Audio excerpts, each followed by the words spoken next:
وسلم على رسوله الكريم أما بعد فأعوذ بالله من الشيطان الرجيم بسم الله الرحمن الرحيم والله خلقكم ثم يتوفاكم ومنكم من يرد إلى أرذل العمر لكي لا يعلم بعد علم شيئا ان اللہ علیم قدیر صدق اللہ العظیم۔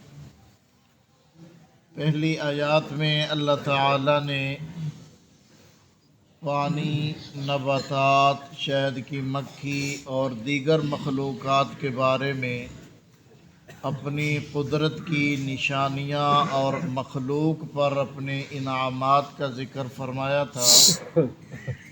اب اس آیت میں اللہ تعالیٰ انسان کے اندرونی حالات پر غور و فکر کی دعوت دیتے ہیں کہ ایک وقت تھا کہ انسان کچھ بھی نہ تھا۔ اللہ تعالیٰ نے اپنی قدرت سے انسان کو پیدا کیا، پھر اللہ تعالیٰ نے اس کے لیے نشو و نما کا انتظام کیا۔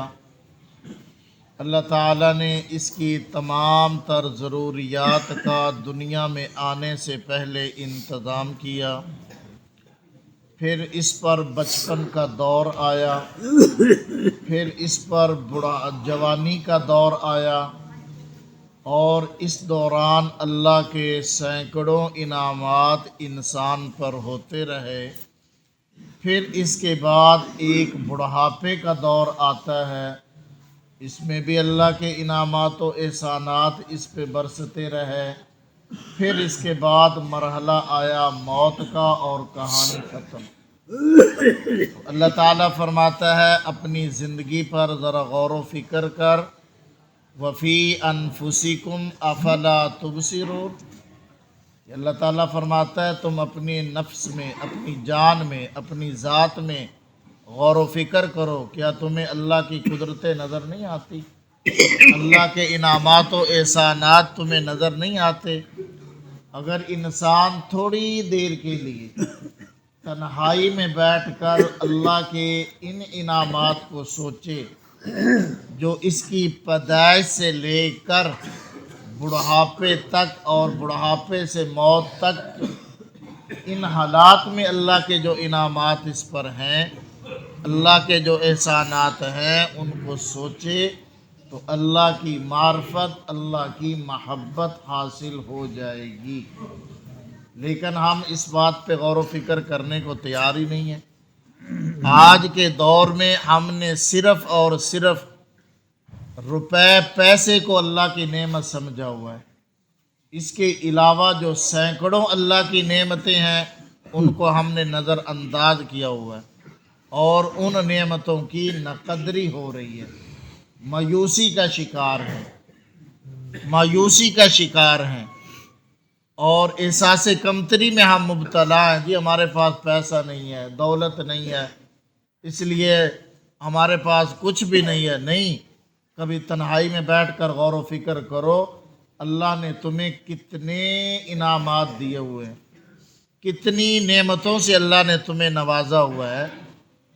صحت والی نعمت بہت بڑی نعمت، جوانی والی نعمت بہت بڑی نعمت، تمہارے اعضاء صحیح کام کر رہے ہیں بہت بڑی نعمت، اپنے پاؤں پہ چل پھر رہے ہو بہت بڑی نعمت، تمہارے ہاتھ کام کر رہے ہیں اللہ کی بہت بڑی نعمت ہے، تمہاری آنکھیں ٹھیک دیکھ رہی ہیں اللہ کی بہت بڑی نعمت ہے، تمہاری زبان صحیح استعمال ہو رہی ہے، صحیح چل رہی ہے، اللہ کی بہت بڑی نعمت ہے۔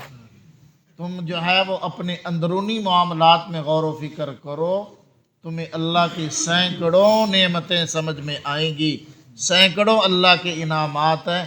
کوئی لمحہ، کوئی وقت ایسا نہیں جس میں ہم پہ اللہ کا انعام اور احسان نہ ہو رہا ہو۔ تو ہمارے اوپر تو اللہ کے سینکڑوں اور کروڑوں انعامات و احسانات ہو رہے ہیں، لیکن ان کی طرف توجہ ہی نہیں ہے۔ اس لیے جو ہے وہ ہم اللہ کی نعمتوں کی نہ قدری میں مبتلا ہے، نہ شکری میں مبتلا ہے، کبھی شکر کا کلمہ زبان پر آتا ہی نہیں ہے۔ تو اللہ تعالیٰ انسان کو اپنی زندگی میں غور و فکر کی دعوت دیتے ہیں فرمایا واللہ خلقکم، اللہ وہ ذات ہے جس نے تمہیں پیدا کیا، تو پیدا اللہ نے کیا ہے۔ پھر فرمایا ثم یتوفاکم، پھر وہ اللہ تمہاری جان قبض کرتا ہے، اللہ تمہیں موت دیتا ہے۔ تو تمہیں زندگی دینے والا بھی اللہ، تمہیں موت دینے والا بھی اللہ۔ حضرت ابراہیم علیہ السلام نے یہی بات تو اپنی قوم سے فرمائی تھی کہ میرا اللہ وہ ہے جو مجھے زندگی بھی دیتا ہے، موت بھی دیتا ہے۔ تو موت اور زندگی دینے والا اللہ ہے، تو پیدا کرنے والا بھی اللہ، موت دینے والا بھی اللہ۔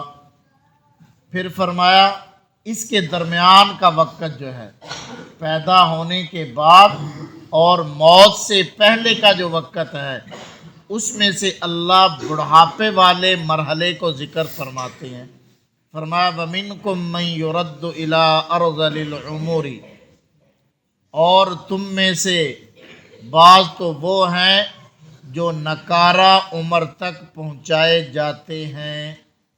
ارذل العمر، نکارہ عمر، کسی کام کی عمر نہیں کہ آدمی کے اعضاء جواب دے گئے، طاقت جو ہے وہ ختم ہو گئی، ہاتھ ساتھ نہیں دے رہے، پاؤں ساتھ نہیں دے رہے، آنکھیں ساتھ نہیں دے رہی، زبان ساتھ نہیں دے رہی، عقل اور دماغ ساتھ نہیں دے رہا، اب بڑھاپے کی دلہیز تک پہنچ چکے ہیں، وہ طاقت، وہ جوانی کے لمحات نہیں رہے۔ اللہ فرماتے ہیں اس عمر کو سوچئے گا، یہ بڑھاپا تم پر آیا، یہ ارذل العمر، یہ بڑھاپا بھی اللہ کی طرف سے آیا ہے۔ پہلے تجھ کو بچپن نے برسوں کھلایا، جوانی نے پھر تجھ کو مجنوں بنایا، بڑھاپے نے آ کر ہے کیا کیا ستایا، اجل کر دے گی تیرا بالکل صفایا، جگہ جی لگانے کی دنیا نہیں ہے، یہ عبرت کی جا ہے تماشا نہیں ہے۔ یہ تو عبرت کی جگہ ہے جس کو ہم نے تماشا گاہ بنایا ہوا ہے، تفریح گاہ بنایا ہوا ہے۔ تو بھائی بچپن نے ہمیں برسوں کھلایا ہے، جوانی کے اندر ہم نے کیا کیا مستیاں کی ہیں، اور کیا کیا ہم نے بولے ہیں، اور کیا کیا عمل کیے ہیں، اور پھر بڑھاپا آ گیا۔ اب جو ہے وہ حکیم اختر صاحب نور اللہ مرقدہ کراچی کے ایک اللہ والے گزرے ہیں، وہ فرمایا کرتے تھے بڑھاپے میں کیا حالت ہو جاتی ہے، فرمایا کمر جھک کر مثل کمانی ہوئی، کوئی نانا ہوا کوئی نانی ہوئی۔ تو بڑھاپے میں کمر جھک جاتی ہے، جوانی میں ساری عمر اللہ کے سامنے جھکنے کو تیار نہ تھا، اللہ نے بڑھاپے میں آ کر جھکا دیا۔ اگر اللہ کے سامنے خود نہیں جھکو گے تو جھکا دیے جاؤ گے۔ جوانی میں بڑا اکڑ کر چلا کرتا تھا، بڑا جو ہے وہ گردن کو تان کر، سینے کو تان کر، گردن اٹھا کر چلا کرتا تھا۔ بڑھاپے میں آ کر اللہ تعالیٰ نے جو ہے وہ کمان کی طرح کمر کو جھکا دیا، اب جھکتے ہوئے چلتا ہے، اب کمر بھی سیدھی نہیں ہوتی، اب یہ گردن بھی اوپر نہیں اٹھتی۔ تو فرمایا کمر جھک کر مثل کمانی ہوئی، کوئی نانا ہوا کوئی نانی ہوئی۔ تو اب یہ کیفیت ہے، تو کم از کم چلو اس حالت میں ہی آ کر اللہ کو یاد کر لے۔